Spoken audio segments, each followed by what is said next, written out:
কেমন হয়েছে? হ্যালো। দারুণ। বলো খেতে কেমন হয়েছে আজকে? টেস্টি, সত্যি খুব দারুণ লেগ হয়েছে, পিসটা একটু একদম দেখা। ঝুরঝুরে। ভাতগুলো দেখুন কি দারুণ হয়েছে, এত সুন্দর। হাই বন্ধুরা, আজকে একটা নতুন রেসিপি নিয়ে চলে এসেছি, চিকেন বিরিয়ানি। আজকে বছরের লাস্ট দিন, তাই আমরা সেলিব্রেশন দুপুর থেকে আরম্ভ করে দিয়েছি। প্রথমে মাংসটাকে ভালো করে আদা রসুন পেঁয়াজ সব কিছু দিয়ে ভালো করে মাখিয়ে, এটা হচ্ছে সোহানা বিরিয়ানি মশলা। মশলাটা খুবই সুন্দর মশলা, গন্ধ এবং সেন্ট খুবই ভালো। দিয়ে দেবো লবণ, দিয়ে দেবো সামান্য একটু হলুদ,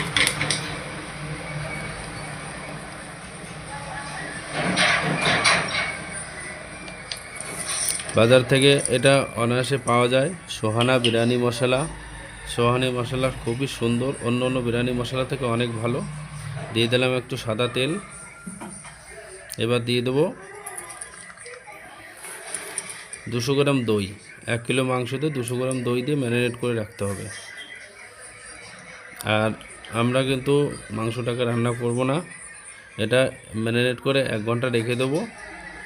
দিয়ে দিলাম উপর দিয়ে বেরেস্তা।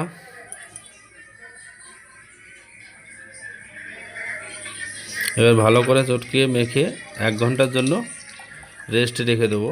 আর একটু বেশি রাখলেও ভালো হয়, ফ্রিজেও রাখতে পারেন, কোনো অসুবিধা নেই। দেখেন ম্যারিনেট করে আমরা এইভাবে রেখে দেবো। এদিকে আমরা চালটাকে সিদ্ধ করে নেব। জল গরম হয়ে গেছে, জলের ভিতরে দিয়ে দিয়েছি লবণ আর গরম মশলা। এবার চালটা দিয়ে 60 থেকে 70% এটাকে সিদ্ধ করে নেব। বেশি সিদ্ধ করলে ভাতটা একদম হয়ে যাবে। আর উপর থেকে একটু সাদা তেল ছড়িয়ে দেব। এদিকে আমাকে হাঁড়িটা রেডি হয়ে গেছে। হাঁড়ির নিচে সামান্য একটু ঘি দিয়ে চারপাশে লাগিয়ে দিচ্ছি, যাতে মশলাটা না লেগে যায়। এরপর দিয়ে দেবো মাংসটা ভালো করে সাজিয়ে দেবো নিচে।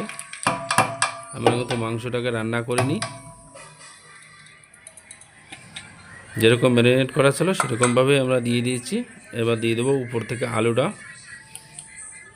আমাদের মাংসটা কিন্তু সিদ্ধ হবে, মাংসর নিজস্ব যে জলটা ছাড়ে সেই জলেই হবে। সামান্য একটু ধনিয়া পাতা উপর দিয়ে ছড়িয়ে দিয়েছি, টেক্সচারটা ভালো আসে এবং গন্ধটা খুব সুন্দর হয়। একটু দিয়ে দিলাম বেরেস্তা। এরপরে আমরা সিদ্ধ করা চালটাকে উপর দিয়ে ছড়িয়ে দিলাম।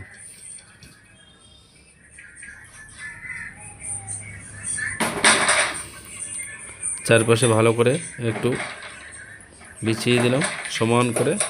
আর হাঁড়িতে অনেকটা জায়গা রাখতে হয়, বিরিয়ানির হাঁড়িতে পুরোটা ভরে দিলে বিরিয়ানিটা ভালো আসে না। যেহেতু এটা 70% সিদ্ধ করা হয়েছে, এবার দিয়ে দেবো দুধে ভিজিয়ে রাখা কেশর জল। আমরা কোনো কালার ইউজ করিনি, আর কালারটা ইউজ করব না, ঘরোয়াভাবে খাচ্ছি, আবার কালার ইউজ করবো কেন। উপর দিয়ে দিলাম একটু বেরেস্তা।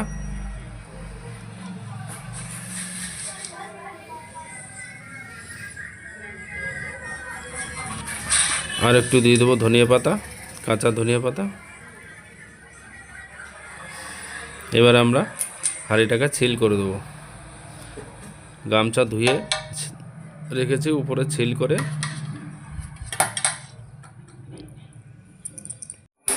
আমরা গ্যাসের উনুনটা জ্বালিয়ে দিয়েছি। এবার এরপরে আমরা চাপিয়ে দেবো। প্রথমে আমরা ফুল আঁচে 5 থেকে 7 মিনিট জাল করে নেব। তারপরে স্লো একদম লোতে 30 থেকে 35 মিনিট কুক করে নেব। আর আমরা হাঁড়িটা চাপা দিয়ে রাখবো, উপরে একটা শিলনোড়া বসিয়ে দিয়েছি। ব্যাস এইভাবে আমাদের 35 মিনিট থাকবে। তারপর আমরা নামিয়ে নেব। দেখো আমাদের 35 মিনিট হয়ে গেছে। এবার আমরা ঢাকটা খুলে নেব। দেখেন কত সুন্দর একটা অ্যারোমা বেরোচ্ছে, খুব সুন্দর ঝরঝরেও হয়েছে। এবার আমরা পরিবেশন করে নেব। দেখেন বন্ধুরা কত সুন্দর হয়েছে, চালগুলো পুরো একদম কুকড়ে গেছে। এবার আমরা উপর থেকে ঘি দিয়ে দেবো। আমরা ওই সময় ঘি দিই নেই, উপর থেকে ঘি দেবো বলে এটা একটা তাজা গন্ধ বেরোয় ঘিয়ের, আর স্বাদটাও দারুণ হয়। বিরিয়ানি কাটা চলছে, দেখেন একটা চাল কিংবা ভাত একজনের সাথে লেগে নেই। এই দেখো কত সুন্দর কুক হয়েছে,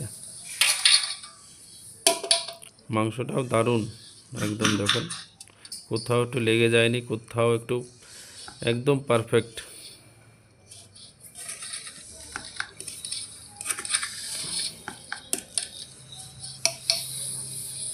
আলুটাও সুন্দর সিদ্ধ হয়েছে।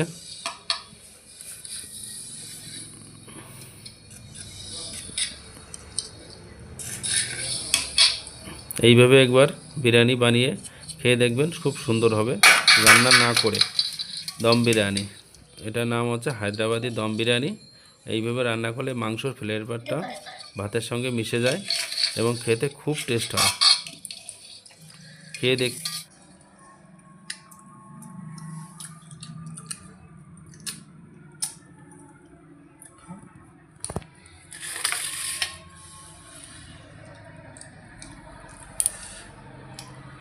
কেমন হয়েছে? হ্যালো। দারুণ, বলো খেতে কেমন হয়েছে আজকে? টেস্টি, সত্যি খুব দারুণ হয়েছে, একদম ঝুরঝুরে।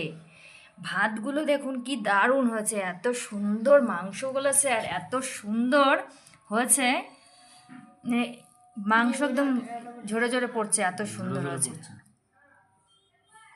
খুব সুন্দর হয়েছে।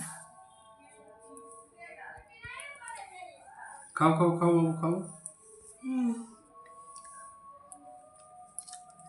কমেন্ট করতে কিন্তু ভুলো না কেমন হয়েছে রেসিপিটা, আর বাড়িতে একবার বানিয়ে খেয়ে দেখবে, সত্যি সুন্দর লাগে খেতে।